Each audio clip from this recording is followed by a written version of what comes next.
오늘 여러분과 더불어서 보이지 않는 세계와 참 믿음이라는 주제를 가지고 우리의 그 믿음이라는 것은 언제 이것이 다 드러나게 되는가 라고 하는 이 문제를 가지고 성경에서 일러주신 내용을 한번 확인해 보도록 하겠습니다.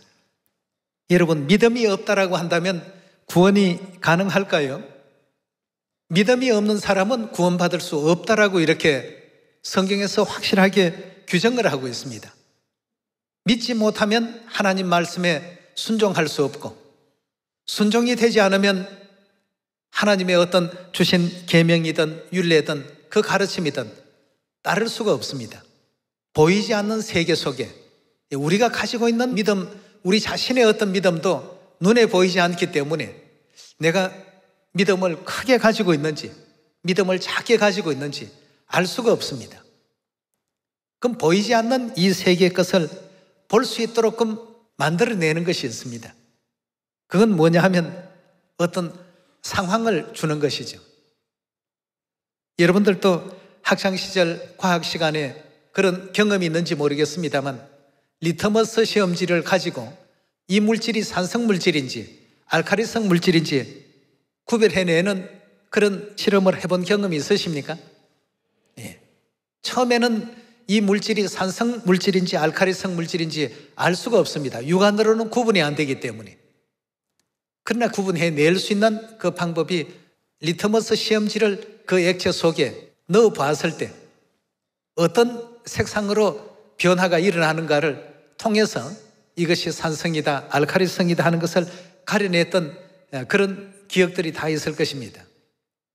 우리 믿음도 그렇습니다. 믿음의 세계라고 하는 것 눈으로 볼 수 있습니까? 눈으로 볼 수 없습니다. 눈으로 볼 수 없는 이 내용을 하나님께서는 어떻게 가려내실까요? 리터머스 시험지를 집어넣으시는 순간이 옵니다. 우리의 그 믿음이라고 하는 것은 항상 상황 속에서 각자가 가지고 있는 믿음의 분량과 믿음의 크기가 나타날 수밖에 없습니다.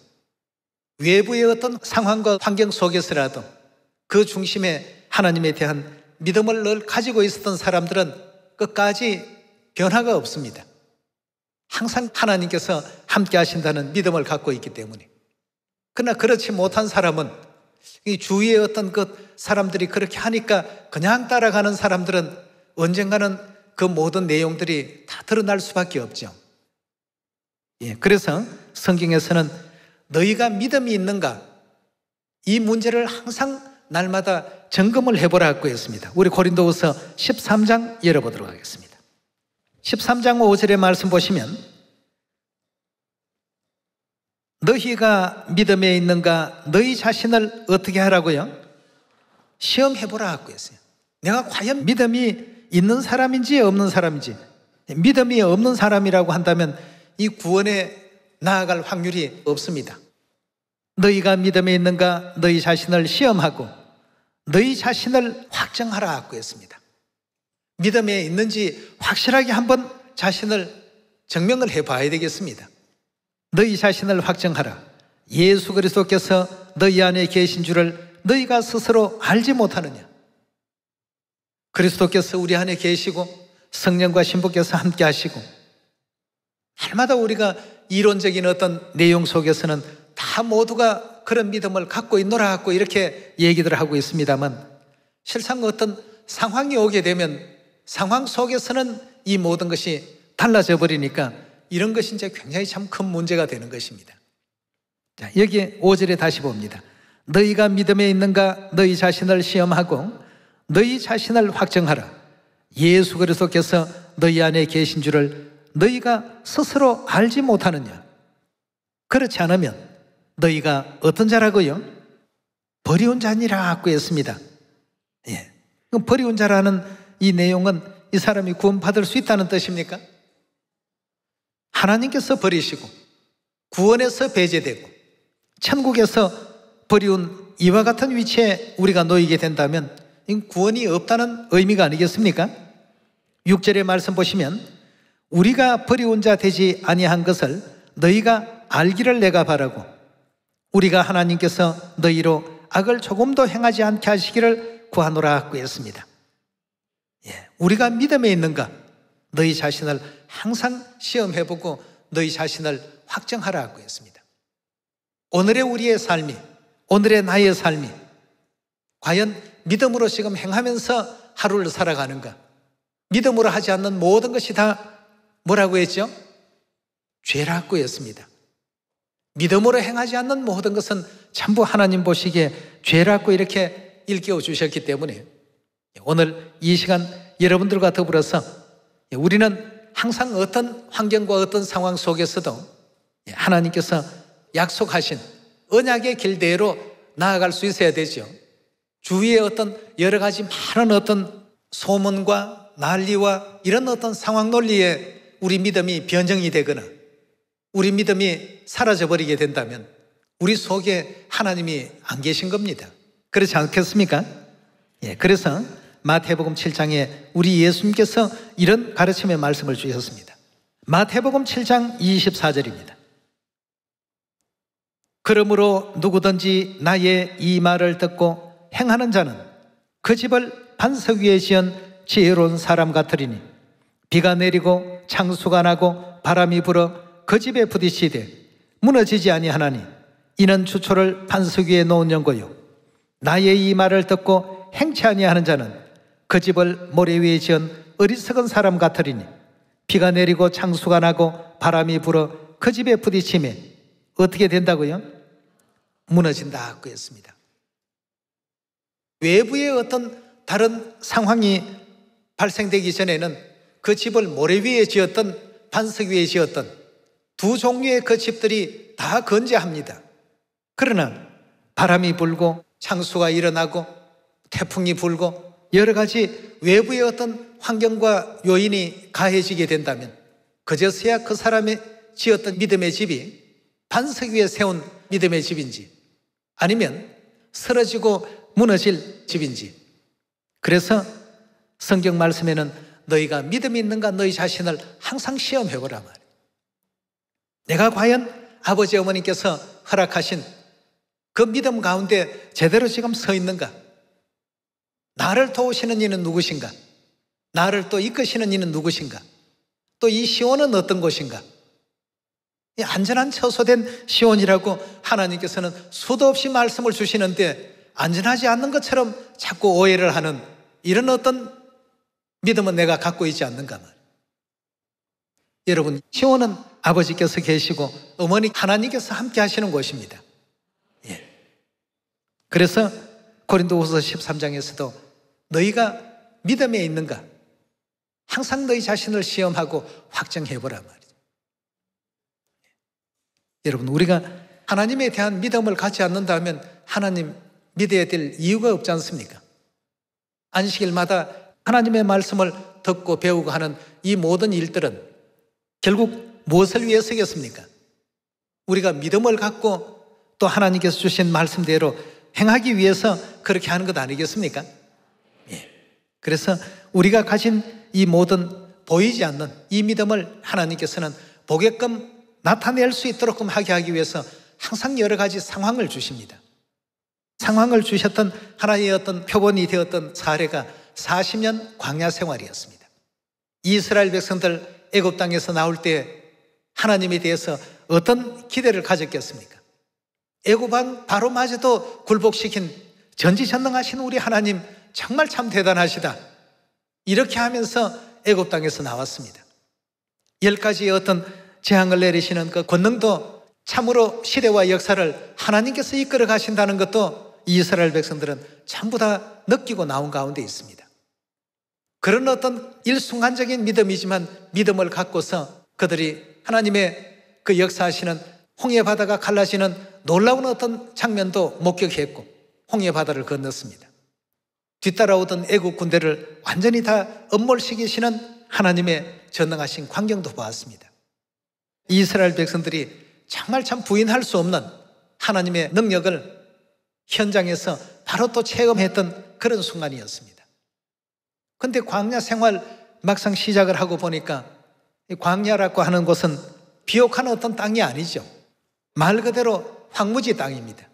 한 달 정도면 충분히 갈 수 있겠다고 생각하고 한 달 먹을 양식을 준비해 왔는데 양식도 다 떨어지고 먹을 것도 없고 또 물도 찾아보니까 마실 물도 없고 말이죠. 또 물을 구하려고 보니까 강이 흐르는 곳도 없고 황야에서 그 물이 흐르는 그런 강이 있을 리가 없죠. 그렇지 못한 환경과 그렇지 못한 상황에 이제 들어가게 되니까 각자가 가지고 있었던 믿음의 이제 바닥을 보이기 시작했던 겁니다. 전부 믿음의 바닥을 보입니다. 주변 사람들이 원망하면 같이 원망하고 불평하면 같은 그 불평에 동참하고 말이죠. 여러분, 믿음은 그래서 고린도후서 13장 5절에 뭐라고 했습니까? 믿음을 과연 제대로 갖추고 있는지 자기 자신을 시험해보고 자기 믿음에 대한 확정을 하라고 했습니다. 그 이스라엘 백성들은 거기에서 이제 자기들의 믿음을 하나님 앞에 내보이기 시작한 겁니다.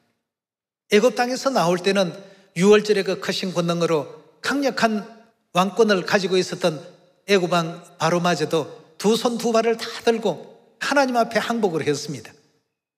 다 풀어줄 테니까 너희들 이제 애굽 땅에 있지 말고 다 나가거라 말이죠. 이렇게 해서 6월절의 그 권능으로 말미암아 이스라엘 백성들이 해방받고 광야 생활을 시작했던 것 아니겠습니까? 광야에는 억압하던 바로도 없습니다. 조롱하는 애굽 백성들도 없습니다. 자기들을 종으로 삼고 채찍질하는 그런 어떤 흉폭한 감독관들도 없습니다. 아주 평화로운 세계로 나왔습니다. 그러나 평화로운 세계로 나왔는데 거기에 뭐가 기다리고 있었습니까? 자신의 어떤 그 믿음을 전부 내보여야 할 어떤 상황이 왔습니다. 사람의 생존에 있어서 가장 필요한 먹을 것, 생존에 가장 필요한 마실 것, 이 두 가지가 그곳에는 없었습니다. 차라리 자유가 없을지언정 먹을 것과 마실 것은 애굽 땅에서는 많이 있었습니다. 충분했습니다. 그러나 자유를 찾아서 홍해를 건너고 보니까 광야에서는 먹을 것이 없고 마실 것이 없습니다. 자, 이런 이제 상황이 딱 오니까 거기에서부터 하나님의 그 권능을 그렇게 수도 없이 많이 보았던 사람들이 정신이 돌아가고 생각이 바뀌게 되고 가지고 있었던 우리 하나님이 제일이다 이와 같은 그들의 그 신앙이 광야라는 어떤 그 환경 속에 들어가니까 전부 드러나기 시작했습니다. 그래서 하나님께서는 이 사람들은 믿음을 가진 사람들이 아니다. 믿음을 가졌더라면 결단코 그리하지는 않았을 것이다 말이죠. 광야의 어떤 생활은 오늘날 우리 시대에 우리가 걸어가야 될 우리 믿음의 어떤 그 세계를 반영시켜 주시고 보여주신 내용 아니겠습니까? 거울과 그림자로 전부 보여주신 내용이라고 이렇게 성경은 말하고 있습니다. 하나님께서 좀 더 백성들이 원망하지 않을 좋은 조건과 좋은 환경과 좋은 외부적인 어떤 여건들을 만들어 주셨더라면 더 좋았을 것을 자유는 있지만 당장 생존에 필요한 먹을 것과 마실 것이 없는 그런 환경 속에서 하나님을 다 잊어버렸습니다. 능력도 잊어버리고 권능도 잊어버리고 하나님의 약속도 잊어버리고 모든 것이 백지가 되어버렸습니다. 여러분, 신명기 8장의 말씀을 그냥 지나간 3,500년 전의 역사가 아니라 오늘 지금 내가 가지고 있는 이 믿음과 그들이 가지고 있었던 믿음이 어떤 차이가 있는지를 한번 비교를 해 보십시오. 신명기서 우리 8장 1절의 말씀 봅시다. 내가 오늘날 명하는 모든 명령을 너희는 지켜 행하라. 그리하면 너희가 살고 번성하고 여호와께서 너희의 열조에게 맹세하신 땅에 들어가 그것을 얻으리라. 내 하나님 여호와께서 이 40년 동안에 너로 광야의 길을 걷게 하신 것을 어떻게 하라고 했죠? 이 광야 생활은 우리가 꼭 날마다 기억하고 있어야 됩니다. 이스라엘 백성들, 그 당시의 백성들에게만 주신 말씀이 아닙니다. 너희에게 전하는 이 모든 말들은 모든 사람들에게 다 하는 말이라고 예수님께서 친히 말씀하지 않았습니까? 이스라엘이라는 한 표본을 통해서 전 세계인들에게 하나님의 그 뜻을 알리고 계시는 장면 아니겠습니까? 그럼 전 세계 모든 사람들에게 하나님께서는 뭘 주문하고 계시죠? 40년 광야의 이 생활을 우리 신앙을 하는 우리 모두는 반드시 어떻게 해요? 날마다 기억하면서 내 믿음과 그들의 믿음을 같이 한번 대조해 보시고 점검해 보면서 살아가는 우리가 되어야 되겠습니다. 2절의 말씀 다시 보시면 내 하나님 여호와께서 이 40년 동안에 너로 광야의 길을 걷게 하신 것을 기억하라. 이는 너를 낮추시며 너를 어떻게 하셨다고요? 시험해 보셨다고 했어요. 뭘 시험했습니까? 뭘 시험했을까요 과연? 이스라엘 백성들, 즉 오늘날 우리 시대 믿음의 광야길을 걷고 있는 우리의 모든 믿음을 지금 하나님께서 저울질해 보시고 시험해 보고 계시는 것입니다. 이는 너를 낮추시고 너를 시험하사 내 마음이 어떠한지 그 명령을 지키는지 아니 지키는지 알려 하심이라고 했습니다. 그것을 아시고자 외부의 환경을 하나님께서는 여러 환경을 만드셨습니다. 3절입니다. 너를 어떻게 하셨다고요? 낮추게도 하시고 또 어떻게 했다고요? 너를 줄이게도 해보시고 외부의 환경을 이렇게 만들어 보니까 그들이 모래 위에 믿음의 집을 세웠는지 반석 위에 믿음의 집을 세웠는지 금방금방 드러납니다. 환경을 한번 만들어 주시니까. 굉장히 참 중요한 말씀입니다. 광야 40년 이 길은 우리가 꼭 기억을 해 두셔야 되겠습니다. 너를 낮추시고 너를 줄이게 하시고 너도 알지 못하며 내 열조도 알지 못하던 만나를 내게 먹이신 것은 사람이 떡으로만 사는 것이 아니요 여호와의 입에서 나오는 모든 말씀으로 사는 줄로 너희로 알게 하려 하심이라. 이 40년 동안에 내 의복이 헤어지지 아니하였고 내 발이 부럽지 아니하였나니라. 너는 사람이 그 아들을 징계함같이 내 하나님 여호와께서 너를 징계하시는 줄 마음에 생각하고 내 하나님 여호와의 명령을 지켜 그 도를 행하며 그를 경유할지니라 고 했습니다. 그렇게 되면 결국 어떻게 됩니까? 내 하나님 여호와께서 너로 아름다운 땅에 이르게 하시나니 그곳은 골짜기에든지 산지에든지 시내와 분천과 샘이 흐르고 밀과 보리의 소산지요 포도와 무화과와 석류와 감람들의 나무와 꿀의 소산지라. 너의 먹는 식물에 결핍함이 없고 내게 아무 부족함이 없는 땅이며 그 땅의 돌은 철이요 산에서 동을 캘 것이라. 내가 먹어서 배불리고 내 하나님 여호와께서 옥토로 내게 주셨음을 인하여 그를 찬송하리라 고 했습니다. 마침내는 이제 이런 축복 가운데로 이끄시기 위해서 이스라엘 백성들로 하여금 젖과 꿀이 흐르는 가나안 땅에 들어가게 하신 하나님의 그 뜻은 오늘날 믿음의 광야 길을 걷고 있는 우리 모두에게 참으로 하나님께 찬송이 저절로 나올 수 있을 만한 세계로 이끌어 주시기 위해서 그 과정에는 뭘 두셨습니까? 하나님께서 전부 시험해 보셨다고 했습니다. 과연 이 사람들이 영원한 젖과 꿀이 흐르는 가나안 땅에 들어올 만한 자격이 있는 사람들인지 그런 믿음을 갖고 있는 사람들인지 40년 동안 줄이게도 하시고 목마르게도 해보시고 외부의 어떤 그 침략을 받게 해서 여러 가지 또 어려운 고통 가운데 있게도 하시고 때로는 또 우상 숭배를 하는지 아니하는지 지켜보기도 하시고 여러 많은 상황이 광야 40년 생애 동안에는 전부 일어났습니다. 이제 앞으로 우리가 가야 할 길은 뭔데 먹을 것이 없는데 이거 앞으로 어떻게 살 것인가? 차라리 애굽 땅에 그냥 살았더라면 더 나을 뻔하지 않았는가? 백성들의 입에서 어떤 말이 나오든 하나님께서는 다 듣고 계셨습니다. 거기에서 이제 그들의 그 중심에 어떤 마음을 가지고 하나님을 대하는지를 다 찾아내신 것입니다. 그들이 가나안 땅에 들어갈 수 있었습니까? 한 사람도 없었더라고 했습니다. 애굽 땅에서 하나님의 놀라운 어떤 능력의 기적을 바라보면서 나왔던 그 사람들 가운데 20세 이상 된 장정으로서는 여호수아와 갈렙 외에는 없었더라고 했습니다. 두 사람만이 하나님에 대한 절대적인 어떤 믿음을 가졌다는 뜻 아니겠습니까? 어떤 상황에 놓아두더라도 우리 하나님 최고시다. 어떤 상황에 놓아두시더라도 우리 하나님이 우리와 함께 계신다. 대적들의 어떤 침공을 받아도 우리 하나님께서 계시는 이 시온이다 말이에요. 끝까지 어느 순간이라도 항상 하나님을 생각하고 하나님의 그 인도를 생각했던 여호수아와 갈렙 외에는 외부의 어떤 상황 논리에 전부 빠져버렸습니다.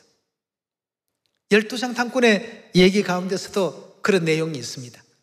물론 그 속에 여호수아와 갈렙도 같이 포함이 되어서 12명의 정탐꾼이 형성이 되었습니다. 장차 들어갈 가나안 땅이 어떤지 미리 이제 한번 정탐해보고 오라고 모세를 통해서 12명이 이제 파견이 되었습니다.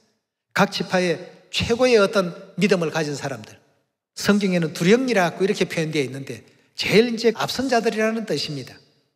그런 사람들이 전부 갔다 왔는데 10명이 상황 논리에 빠져버렸습니다. 가보니까 성도 뭐 대단하고 우리가 감히 공격할 만한 그런 대상이 아니더라.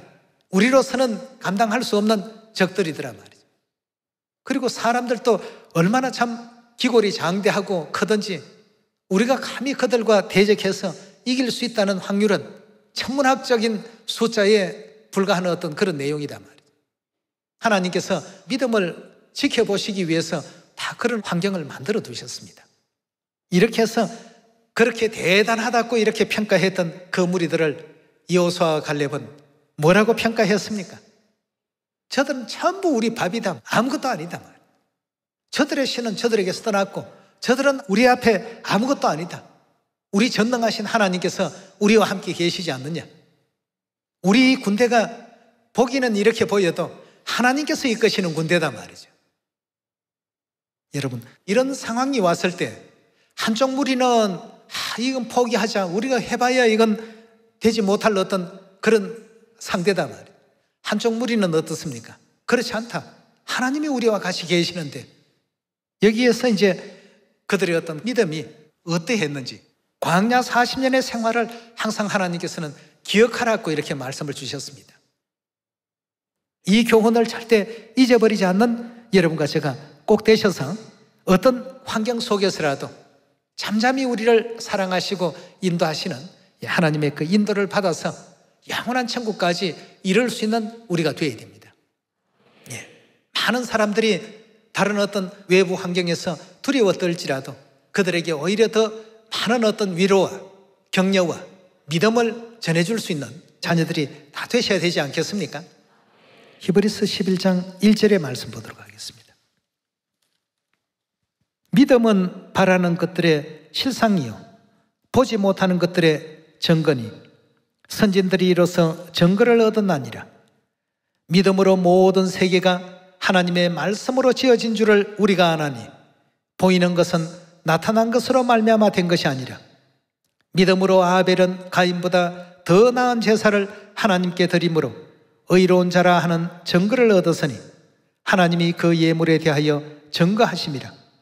저가 죽었으나 그 믿음으로 오히려 말하느니라. 믿음으로 에녹은 죽음을 보지 않고 옮겨왔으니 하나님이 저를 옮기심으로 다시 보이지 아니하니라. 저를 옮기기 전에 하나님을 기쁘시게 하는 자라 하는 증거를 받았느니라. 믿음이 없이는 어떻게 한다고 했습니까? 기쁘시게 못하나니 하나님께 나아가는 자는 반드시 그가 계신 것과 또한 그가 자기를 찾는 자들에게 상 주시는 이심을 믿어야 할지니라고 했습니다. 우리는 평화 시에는 열심히 기도도 잘하고 예배 참석도 잘하고 모든 것이 다 은혜롭게 그렇게 이루어집니다만 그 어떤 상황이 오게 되면 세상 상황에 빠진다는 것은 하나님을 잊어버렸다는 뜻이죠. 12명의 정탐꾼 가운데 여호수아와 갈렙은 하나님을 잃지 않았습니다. 항상 하나님과 동행하고 하나님 참 가보니까 사실 그 여리고 성과 거기에 거하는 백성들이 전부 거인 종족이고 그 성 자체만 하더라도 어마어마한 그런 성인 것만은 틀림이 없었습니다. 그러나 이보다 더한 애굽 나라도 하나님 앞에 다 굴복하게 하신 그 권능의 하나님이시고 온 우주와 만물을 다 창조한 이도 하나님이신데 우주의 모래알갱이보다도 더 적은 이 지구촌 안에 일어나는 이런 일 정도는 하나님께서 아무것도 아닌 것 같이 다 행하실 줄을 우리가 믿습니다. 저들은 우리 밥입니다. 하나님이 안 계신 우리라고 한다면 저들이 정말 대단한 어떤 상대 역할을 할지 모르지만 하나님이 계신 우리에게 있어서 저들은 우리의 밥에 불과한 것입니다. 이렇게 이제 하나님을 잃지 않는 믿음을 가졌기 때문에 여호수아와 갈렙은 반드시 가나안 땅에 들어가도록 하겠다고 하나님께서 약속을 했습니다. 예수님께서도 초림 당시에 이 땅에 육체를 쓰고 오셨을 때 많은 어떤 그 질병 환자들이 예수님을 찾아왔습니다. 그럴 때마다 예수님께서는 뭐라고 말씀을 주셨습니까? 두 소경에게는 내 믿음대로 되라고 하시고 또 내 믿음이 너를 구원하였다. 여러분, 이 믿음이라는 것 우리 절대 쉽게 생각하시면 안 됩니다. 여러분들과 제가 가야 될 영원한 그 천국입니다.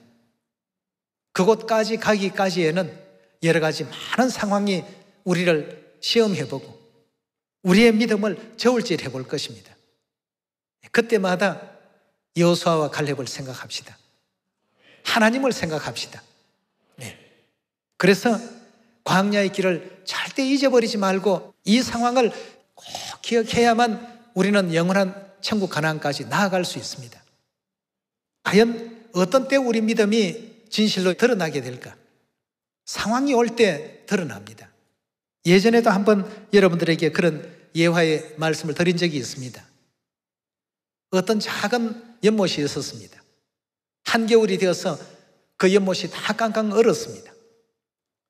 그 얼음판 위에는 돌멩이도 있고 나무 조각도 있고 낙엽도 떨어져 있었습니다. 곳곳에 또 작은 쇠붙이도 몇 개씩 이렇게 있었습니다. 근데 이것이 어떤 상황이 되면 과연 어느 물질이 물에 떠는 물질인지 어느 물질이 물에 가라앉는 물질인지 금방 그냥 봐서는 알 수가 없습니다. 다 얼음 위에 그냥 있으니까.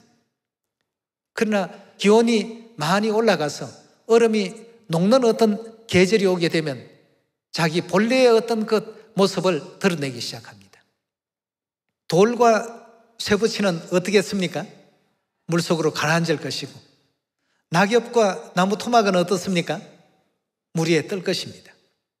이런 어떤 이치처럼 보이지 않는 이 세계의 것은 상황이 오게 될 것 같으면 다 자신의 정체를 드러낼 수밖에 없습니다. 오늘 이 시간 여러분과 저에게 있어서도 하나님께서는 믿음을 가지기를 원하십니다. 오늘 저와 여러분들 하나님께서도 기뻐하시는 그러한 큰 믿음을 가지고 우리 하나님께서 이 시온에 거하고 계시고 영원한 천국까지 인도해 가실 우리 아버지시고 어머니시다는 이 믿음을 잃지 않는 여러분이 꼭 되시길 부탁드리면서 오늘 말씀 마치도록 하겠습니다. 감사합니다.